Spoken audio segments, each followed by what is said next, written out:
most important change to the finance system I'd like to see is to really think about what are we doing this for. If we were given a chance to implement one change, I think it would be to break up the big guys.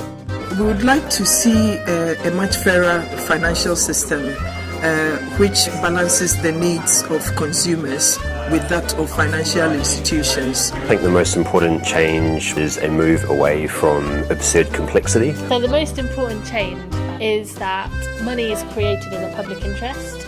The banking system pushes up house prices because of the way it lends large amounts of credit against land and against real estate. I think there are many required changes in the finance system, but if I had one, it would be to significantly increase the capital requirements against lending to real estate.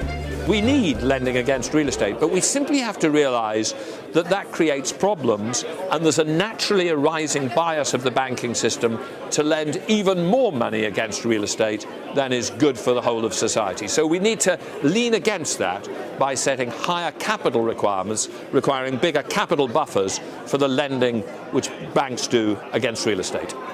It has focused so much on real estate lending that, particularly in sort of reinforcing real estate bubbles, that it really hasn't been a player to the essentials for growth in our economy. And you can see it if you look at how the banks have supported business. It's tended to be working capital for very well-established businesses. What we have is a system where the actual underpinnings in terms of the regulation of the commercial finance sector and indeed the legislation that protects consumers doesn't protect businesses at all. And the result has been asset stripping on a fairly large basis, and it still leaves a lot of businesses, especially asset-based businesses, like hotels, care homes, things like that, quite open to abuse. To de-link the financial sector from land, from real estate, actually what you need is different types of banks. So what we have in the UK is 5 very large banks monopolising the sector with a preference for mortgage lending against real estate over any other type of lending, including lending to, for example, small and medium-sized enterprises.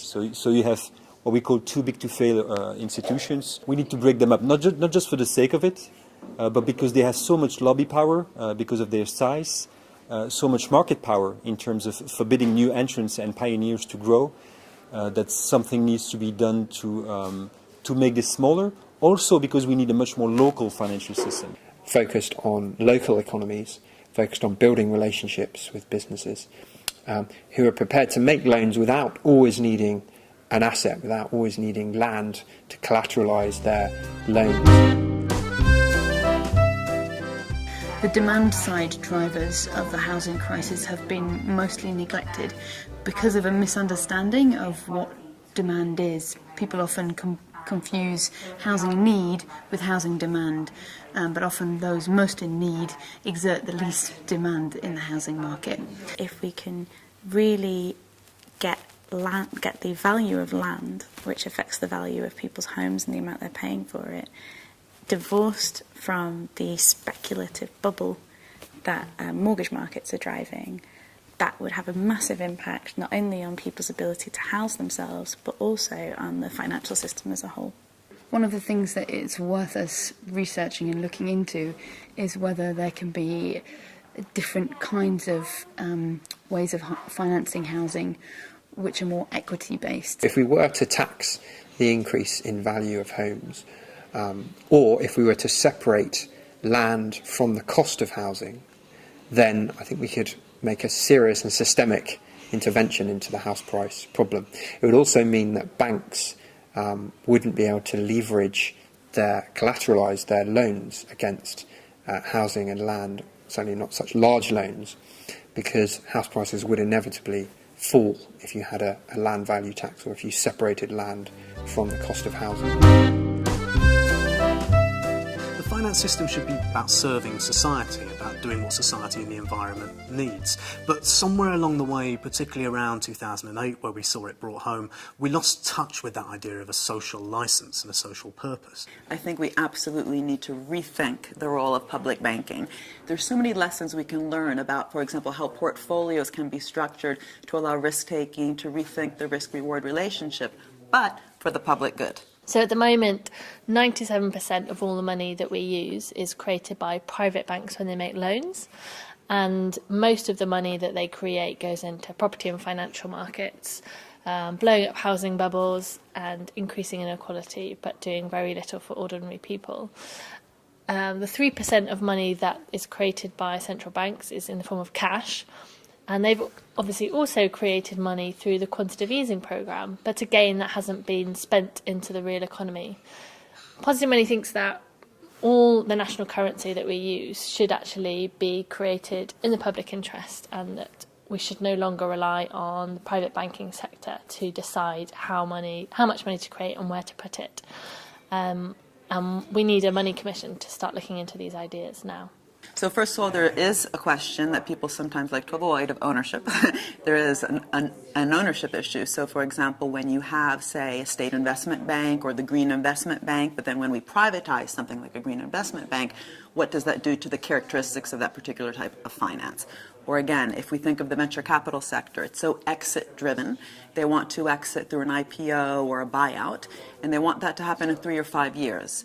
And yet usually when we talk about venture capital, we talk about it for the needs of innovation. But what we know about innovation is it takes a very long time. So we should really rethink the degree to which these venture capital funds should or should not be so structured around this early exit. The question is the mainstream financial system going green? So my key points are going to be that, first of all, we cannot answer that question today. So in a way, we have no clue because the system is still far from transparent. The second element is that we have no say, so the system is not accountable. And the third one is that if you really look into it, is the mainstream financial system going green? You need to dig a lot, and it's complex. When you do that, you see it's definitely not the case. So you have niches of green finance here and there, but the mainstream financial system is going everywhere, but in a green direction. I think we need a transparent financial system. From that, there will be a big change. Without that, we will continue to be in the same rut that we are right now. Our financial system has become so large and so complex that both the public and the politicians who are supposed to regulate and set financial policy no longer understand how the financial system actually works. Pension funds have historically provided extremely little information, and what information they have provided has not been accessible or easily digestible for the non-financially literate. And that needs to change because actually it's our money. I think if people understood it better, it would be easier to open up a democratic conversation and easier to get people to think about different ways of doing things. The fossil-free divestment movement, which targets civic institutions, public institutions like universities and local authorities and health organizations, shouldn't just demand for fossil-free divestment, but also should be demand that they take part in deciding how funds are then reinvested. We should have complete visibility on where it's invested, how, for example, the votes have been cast at company AGMs on our behalf by the fund managers that look after our money and our savings. These things are easily done, but they're not done today, and we have to raise our voice and insist that that happens. Going back to a system of simple finance where both the public and the politicians understand how the system operates is crucially important and would go a long way to restore trust in finance. Issues like housing, like climate and other social issues are all interlinked with finance and how we arrange the economy, how we arrange banks, how we invest as individuals, and making those links back, giving us the agency to sort of say, well, what is it we can do to influence? So the finance system we need to see is one which has a much more wider set of diverse business models which are able to serve the needs we have. So banks which actually do lend to small businesses, a system so we're not addicted to rising house prices and we are delivering affordable homes for people throughout the country. And a capital markets and pension system that is long-term enough to be investing in a low-carbon economy. A lot of things we're going to hear today during this conference make so much sense. Most economists agree with them. But the fact is, it's not happening, right? So everyone agrees it's not happening. So I'm afraid, I don't wish for that, but I'm afraid the situation is to get political momentum for the sort of reforms we need to transform finance, not just kind of maintain the status quo and work around it.